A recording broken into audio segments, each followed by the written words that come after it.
एक बेटा अपनी माँ को किस तरह से एयरपोर्ट पे उनका सब कुछ लेकर के अकेले छोड़ देता है और एयरपोर्ट पे उन्हें बिठा करके चला जाता है।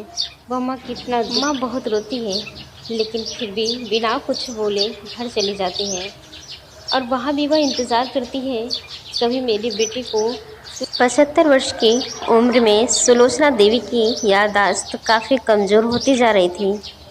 उन्हें रोज़मर्रा की चीज़ें याद न रहती, लेकिन जो उन्हें हमेशा याद रहता था वह था उनका बेटा। दिन हो या रात हो, एक पल भी ऐसा ना होता जब उन्हें अपने बेटे की याद ना आती। दूसरी तरफ बेटा था जो साल भर में एक आध बार अपनी माँ को फ़ोन कर लिया करता था और 1-2 मिनट से ज़्यादा बात भी नहीं करता था। फिर भी एक बूढ़ी माँ टकटकी लगाए अपने बेटे का इंतज़ार करती रहती है। एक दिन बेटे का विदेश से फ़ोन आया। हेलो हेलो, सुन रही हो ना माँ? अनिल बोल रहा हूँ, तुम्हारा बेटा। कैसी हो माँ? यह सुनकर मैं ठीक हूँ बेटा। तुम, बहू और मेरा पोता कैसा है? माँ ने पूछा। सब अच्छे हैं माँ। मैं अगले हफ्ते गांव आ रहा हूँ माँ तुम्हें लेने। अब हम साथ ही लंदन में रहेंगे माँ। तुम्हारी बहू कहा है कि माँ को साथ लेकर चलते हैं, पर लेकर आओ। बेचारी अकेली वहाँ परेशान होती हैं। यह सुनकर माँ की बूढ़ी सूखी आंखें आंसू से भीग गई।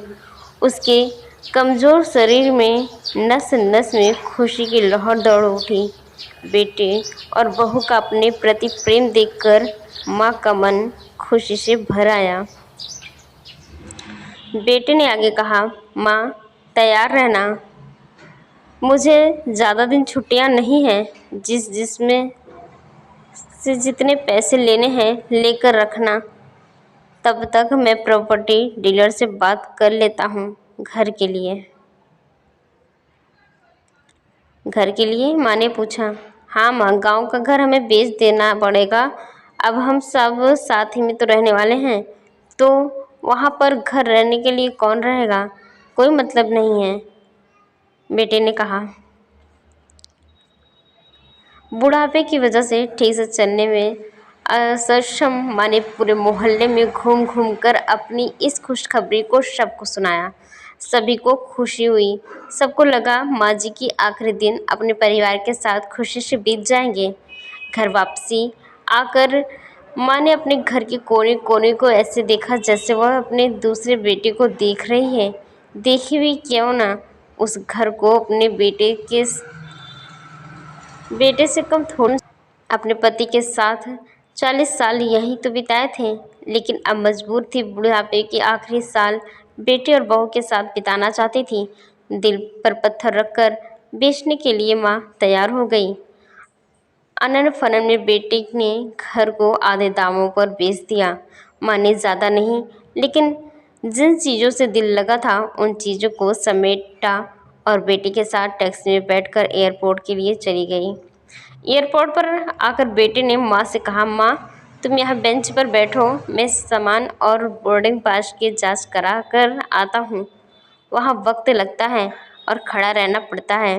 तुम्हें तकलीफ़ होगी, तुम यहीं आराम करो। मैं यूँ गया और यूँ आया। माँ बेंच पर बैठ गई और बेटा अंदर चला गया।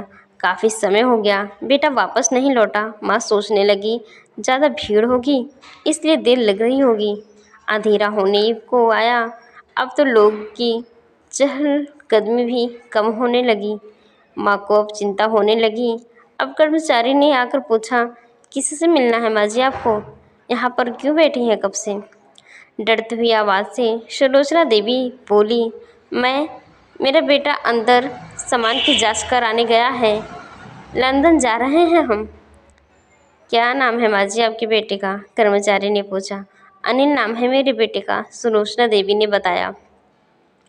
कर्मचारी अंदर गया और थोड़ी देर बाद बाहर लौटा। उसने सुलोचना देवी से कहा, माँ जी लंदन जाने वाली फ़्लाइट तो दोपहर में जा चुकी है और आपका बेटा भी उस फ्लाइट से बैठकर लंदन जा चुका है। अब आपके यहाँ बैठने का कोई मतलब नहीं है। आप भी अपने घर चले जाइए। क्या जा चुका है और मैं घर जाऊँ? घर? माँ की आंखों से तो आंसुओं के सैलाब उठने लगे। जैसे जैसे माँ घर पहुँची, जो अब उसका था नहीं है, बिक चुका था, वो वहीं बरामदे में तुलसी के पास सो गई। घर के नए मालिक को उस पर दया आई तो यह कमरा किराए से उसको दे दिया। पेंशन के पैसों से खाना और किराए का बंदोबस्त हो जाता था। दिन बीतने लगे। कुछ दिन बाद घर के नए मालिक ने सुलोचना देवी से कहा, माँ जी, आप अपने रिश्तेदारों के यहाँ जाकर क्यों नहीं रहती? इस उम्र में आपके लिए वही अच्छा होगा। अच्छा तो होगा, लेकिन मगर बेटा वापस आया तो उसका ख्याल कौन रखेगा? मेरा बेटा बहुत भोला है, उसे अपना ख्याल रखना बिल्कुल नहीं आता। मैं कहीं नहीं जाऊंगी, क्या पता कब उसे मेरी ज़रूरत पड़ जाए, माँ ने कहा। दोस्तों, सच बता रहा हूँ, माँ की ऐसी बातें सुनकर मेरी आंखों में आंसू आ गया। किसी ने सच ही कहा है कि पूत कपूत हो सकता है, लेकिन माता कभी को माता नहीं हो सकती। ऐसी होती है माँ, क्यों ऐसी होती है माँ? बेटा सब कुछ ले गया, फिर भी उसकी आस जो रही है, फिर भी देख रही है कि कहीं मेरे बेटे को मेरी ज़रूरत न पड़ जाए। क्यों होती है माँ ऐसी? आज सच में मुझे रोना आ रहा है। कहानी को पढ़ने पर ही मुझे आंसू आ रहे हैं। पता नहीं उस माँ के साथ कैसा फील कर रही होगी वो माँ। दोस्तों, आप सभी से हाथ जोड़कर विनम्र प्रार्थना करती हूँ, अपने माता पिता को जितना हो सके सेवा करना, उन्हें कभी भी उनके साथ कोई भी बुरा बर्ताव मत करना, प्लीज़।